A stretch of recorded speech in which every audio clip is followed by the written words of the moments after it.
My name is Nichole Hawkins. So my earliest memory of the library, I'm going to start before I moved to Connecticut. As a child, going to the library with my school and just having that library day. They used to do movies back then. You would go and it would be some type of media that you would engage in. So if it wasn't story time, it was some movie, but it just was like the thrill of the day to know, okay, we're going to the library. I can recall very fondly what that elementary school library looked like, the way the books were on the shelf, and that welcoming atmosphere that you felt walking into the library.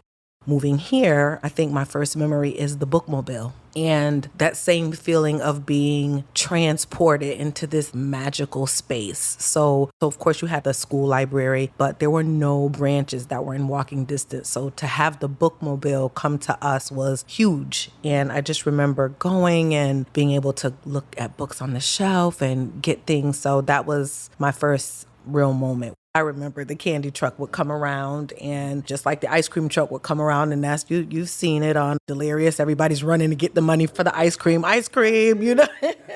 Well, it was like that for the candy truck, but it was also like that for the bookmobile. So there were always children who were like, okay, the bookmobile's coming. You got to go grab those books that are due, but it gave us the full library experience right there, mobile, right at our door. I am a specialist at Storytime for Children, so I love children's picture books, and just being able to go and get books for free and be able to rejuvenate what I wanted to read to children and have different stories was always great. Also, the ability to be able to contact the librarian and say, hey, I'm looking for books on dental care. This is Dental Hygiene Month, and just the expertise of the librarian to be able to point me in the direction of a great book that maybe I don't know the title of, or some additional resources, because it's more than just books. When you're talking about young children, okay, well, we have puppets, or we have this other medium, or this great DVD came in that talks about dental hygiene. So along with the book, you can also utilize these things to enhance story time with the children. So I worked in a daycare center, and one of the teachers left to go work at the library. And I was like, oh, wow, we lost a great one, But the library she went to work at was right across the street. So that connection of now going to see our coworker at the library to present story time to us. Fast forward to changes in my career, I decided I want to do home daycare. So when I started doing home daycare, I discovered the beauty of discarded books, or that whole withdrawn thing. So that cart of free books and materials.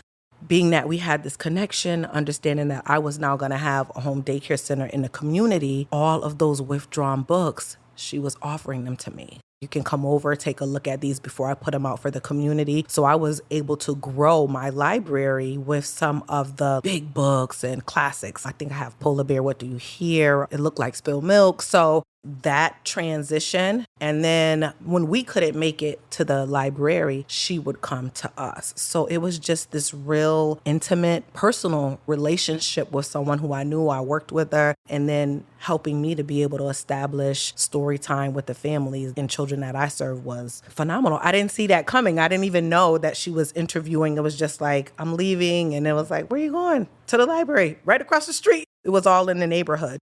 From there, I think around maybe 2016, enrollment took a dip, and I was like, what else do I want to do? And I remember being able to have those story times. So I was like, maybe I can go into what I'm doing here with the children into the library, and actually interviewed, had that second interview coming up, and due to some personal issues and family things, I wasn't able to step into that role. I knew it wasn't the time, and I remembered making the decision, I'm going to go ahead and keep my daycare open. Some of that is act of faith, not giving up because it got a little hard. So I was just like, no, I really want to do this daycare thing. It was a family business. My aunt had a home daycare, and so I was doing it. And at the time, it was just not the right time to close it. So I just remember being disappointed that I was not able to come on board and be a part of the library staff.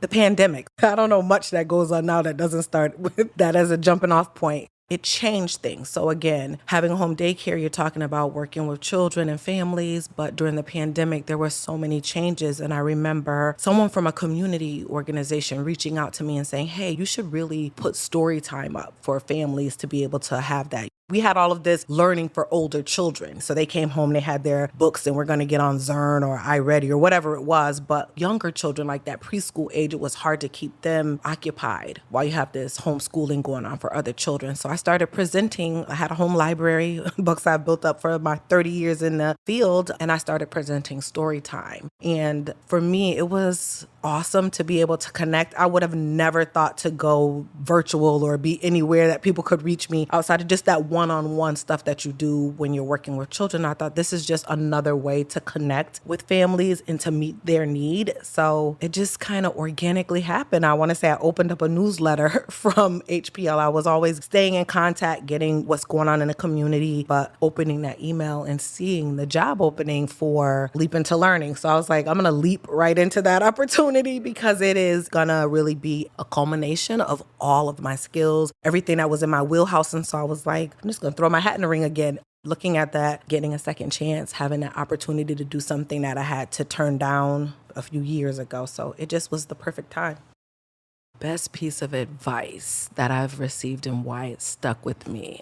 I think it was from a friend who told me that I was too isolated when I was doing my home daycare. I had gotten to a comfort zone, and sometimes it's hard to challenge ourselves when you're doing that thing and you're like on autopilot, you do it well. It's like there are no challenges, but without that challenge, there's also no growth. And I knew it was time for me to step out. I had developed this little nest egg and got home, and I was like, okay, I want to do home daycare. I wanted that legacy of what my aunt had done. I was one of my aunt's daycare children. I want to do that thing. And I just remember how families were so connected to her, even after the children left the home daycare. And I was ready to do it, but just had gotten into that comfort zone, that weekly check and health insurance and all those great things. And I said to her, maybe I'll put it off until the new year. And so she said, I just feel like you are getting comfortable. And if you don't step out, you won't. Then after a number of years doing it, again, we're having this conversation. And it's like, well, what's happening in the community? At the time, Care for Kids was putting families on wait list. And honestly, in certain communities, without that supplement, families just can't afford childcare. And so I was struggling, and she just said to me, you're too isolated. You're great at what you do, but you're limited in your home daycare. You can only reach this cell group of families. It's like a silo. And I did make the decision, and I was like, okay, I am going to step out. But what's funny is stepping into the role of Leap Into Learning, I was able to kind of multiply myself because I stepped into a role that serves home daycare providers in the Hartford area. So I didn't really lose. I gained the ability to give what I do so freely and to learn from the community, meet more families. So now I feel like I don't just serve one home daycare. I have like 10 providers that are a part of our network. My perception of the library has changed so much, and it is also the insight that I'm trying to share with families. That whole idea of the library is a shh, quiet. We see that. It's kind of like a stereotype of the library. You have to be quiet. It's a quiet place. So for me, it is getting families to understand that it is an active learning environment, not just for parents, but for children, for the family, and that there's so many different mediums. One of the things that blows my mind is our website, the digital resources that we have, the library of things that we have. I think sometimes you'll come into the library and you have this one-track mind, like the library is for books. And then, the library is for music. Okay, well, now the library is for movies, but the library is, you can get a kit to go fishing. Are you interested in trying to learn how to sew? Are you interested in speaking a different language? Does your child need tutoring services? Do you need a passport? I mean, I could go on and on and on. And I think it's just the one piece of advice that I'm giving is go to the library first. For families that are looking for things to do with their children, go to the library, get those museum passes, find out about the story times that they have, find out about all of the activities they're doing after school. Just that idea that there are other things that the child can engage in that are free, that are right in your community. I know they're doing chess club and yoga and gardening. There's so many things that you can actively participate in without having to stress yourself about money. Just go do it for free. My 10-year-old self, I have to say, if you have a love, you can enhance the learning of that hobby or that skill through the library. And then to take a full circle moment and look at what I would say to any child is go where you feel like you belong. And for my son, we had that aha moment. So Fast forward to now my role at the library and bringing him in to be a volunteer. And just we're there Saturday doing stuff. And then he said, I don't know why, but I just feel so, and he couldn't think of the word that he was looking for. He's like, when I'm at the library. And I was like, comfortable, good. And he was like, yeah, it just feels nice. The atmosphere is right. But the word he was looking for is he felt like he belonged. He belonged there. He was comfortable there. Again, it wasn't that shh, be quiet, go sit over there. He was able to be hands-on, do an activity. And I think I have maybe a budding librarian in him. So I think if you connect your child with the library early, you don't know where that relationship may go, where that sense of belonging, what that might bud in them, what that might make them open up to. I mean, they might take some things out of the library of things and then just decide, okay, hey, I'm really good at this. And now podcasting, audio, HPL studio, come on. I mean, is there anything HPL is not doing right now? It's beautiful. My advice to parents in general when it comes to the value of the library is we're there to serve you. The library is your space. It's not just the space for your child. And they should feel like they belong as well. Step out, get connected, ask a question. Try different branches. Maybe if one is not meeting the need of you and your family, we have a lot of different locations. I feel like the library is a reflection of the community in some aspects. Different ones are doing different things and they're meeting the community's needs. So I would say get engaged. Don't be afraid to ask questions. I know I have taken the time to kind of step out. Like if I'm in the office doing things and I hear maybe a family out there struggling or a child crying, stepping out and being able to help. But I think if we make ourselves available and approachable, that we would grow better connections. And just because we look busy, because a lot of times we are, doesn't mean we are against being interrupted. Ask that question. Find out what's new. Find the library where you feel like you belong and get connected.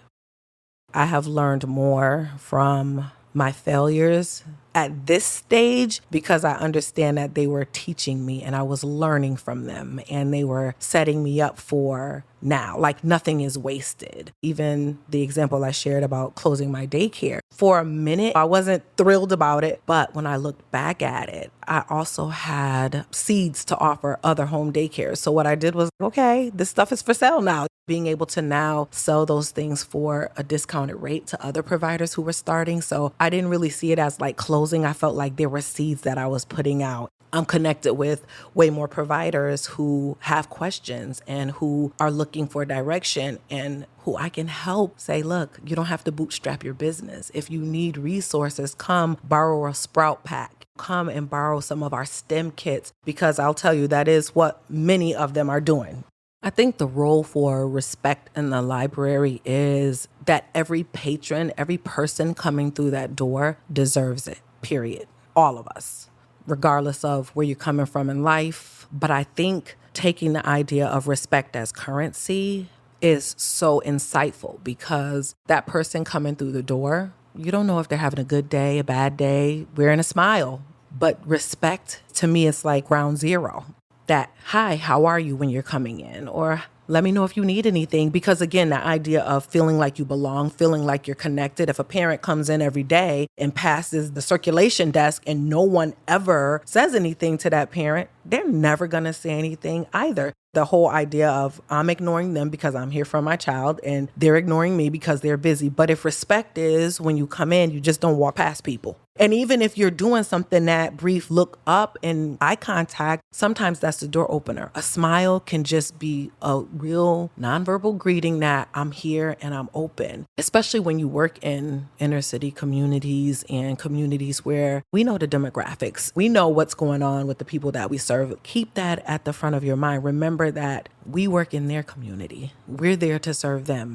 What everyone needs is different. I've seen some phenomenal relationships between librarians and patrons. I always felt like I was coming into great company because when I first started working here, someone called for a librarian. I can't think of his name, but he has such a great reputation in the community. Many times I've heard people ask, but they called and it was after the pandemic looking to thank him because he gave me information about college. I don't think I would have ever been thinking about college. His wife and him took me up to see a college. And now I'm a mother with children, and I just wanted to say thank you. Whoa, that is great company. The Hartford Public Library being 250 years old, and this whole idea of legacy, wow, it's daunting when you think about it. It's like, wow, you want to show up in excellence. You want to be that person who is adding to that 250 years from now. However, this is being remembered. Someone is saying, oh, you remember the Leap into Learning program? You remember HPL Studios when it first kicked off? And it's funny because when I started my business, the whole idea of legacy is built into my business name. I named my business Legacy Lineage because of my aunt's legacy in education, my grandmother's legacy in education, my great-grandmother's legacy in education. And here I am in a legacy project working for something that's a part of the system that is all about community connection, building up those who we serve. That's huge for me. I wouldn't want to be anywhere else. When I think about HPL, there's more than just library. When you hear that title, there's more to it than that. All of the resources I was rattling off in the beginning, there's more to it. 250 years and still going strong and still reinventing the way we are connecting with the community, the resources that we're offering. I don't think I would have ever imagined recording in a library. That is very opposite of shh and quiet. I think if you have a need, start with the library. If we don't have it, then I'm sure we can point you in the direction. If you don't have good Wi-Fi or you don't have a computer, children who after school come and utilize that is breaking down that barrier. Being able to use technology is a huge skill. And we don't want to demonize technology, but I do feel like there are some who lack the skills. I mean, we offer computer training, you know what I mean? So whatever that is, if you don't have that internet access and you need to build that resume, the library has you. If you're trying to get a better job, because you're in a community where you just feel like you need to be making more money and maybe you don't have your high school diploma, you want to get your DED. The library has that. All of those things that you may need to improve where you're at, improve your quality of life, move forward in the direction of your goals, you're able to do that. Those soft skills, you can get those soft skills here. So I think it is holistic. It can meet more than just one need. Again, it's not just the books. That's just the very beginning. Yes, we know a library has books, but did you know it also has the ability to help you improve your station in life? I do think when the library does such an awesome job offering programs to the community, it is imperative that they continue doing the work to find funding for those programs. So I've been doing this for 2 years now, and I already have a set of providers that are like, I'm referring this person to do it. I'm referring this person to do it, and always having to let them know we have to wait to see if there's funding. When it is so imperative to the community, especially if it is meeting the needs of the community, technology should be a given because we already know the demographics. We don't have to restate that. Access to literacy and early learning, it's needed. We need to redirect funds to that. So it's hard to now be like, I love this work that I do, but then every year it's like we're having these tough conversations. The work that we do comes by trust, and I've put 2 years into the community. They're looking, they're like, okay, we know her, and I'm watching that relationship flourish. And I think it is kind of cutting it back when you think about the people who are now going to look around, because if we don't offer this, then what are we going to offer in its place? Maybe that's the better switch off. Well, we don't necessarily have this, but there's also this as well. For me, it's just looking at sustainability and what we're prioritizing, because we don't want to go after the shiny new thing. Sometimes you have the thing that's working and you need to continue to pour into that thing that's working, even if data and demographics are not stellar. You have to look at the people, because I can tell you that what communities don't want is we don't want to be a talking point on the data sheet. Sometimes that's why people are not engaging, because, oh, you just want to push the narrative that this community has X amount of people, that we're people though. And we don't want to just be this narrative that's pushed. We want you to see us as individuals. And do you really care about us uniquely as individuals and not just as a stat line? The whole idea of being able to continue to do something that we know is necessary deems it important. I find that sometimes there's a hesitation to get involved with something because you don't know if it's going to be there. So I hesitate. Yeah, you've been there for 250 years, but is this program going to be there? You have a person that's looking for this thing. That's kind of what it feels like. I was abandoned by that program. Now I have nowhere to put that gift. And so what happens? It fizzles, it dies down. Now you have someone who is probably not going to see their potential realized because access to a thing is not there anymore. And we can't take for granted that we have people who are looking for that. I can't say that we're going to be able to offer this again, but it's so necessary. And let's be honest, people who work at the library oftentimes do above and beyond. So sometimes the work that you all are putting in a thing, it can't be quantified just in the work that you do, because even if you're not on clock, you're thinking about that next project. You're out and you're seeing this thing that's connected to that. I'm always taking pictures. I'll go by a billboard. Oh, this zoo, let me take a picture of that. So I'll have that for later because now that might result in a field trip. So I think that's one of the things that, yes, we see what goes on 9 to 5, but I feel like everyone who works at HPL goes above and beyond to where you're like, it's time to go. Got to create those boundaries. And so I think some of that stuff isn't quantified either. You don't see that. You're just giving of yourself and giving to what you do because you love it. But at the same time, it can be very taxing. And we need to make sure that the people doing this work have the supports that they need. Thank you for listening to 250 Stories, a production of HPL Studios at Hartford Public Library. This episode was written and produced by Christopher T. Brown, sound by Sam Sigmund, edited by Faith Lucas, and with photography and graphic design support from Hartford Public Library's communications team and the Hartford History Center. For more information on this project, visit www.hplstudios.hplct.org. New episodes release every Tuesday, so subscribe to stay tuned.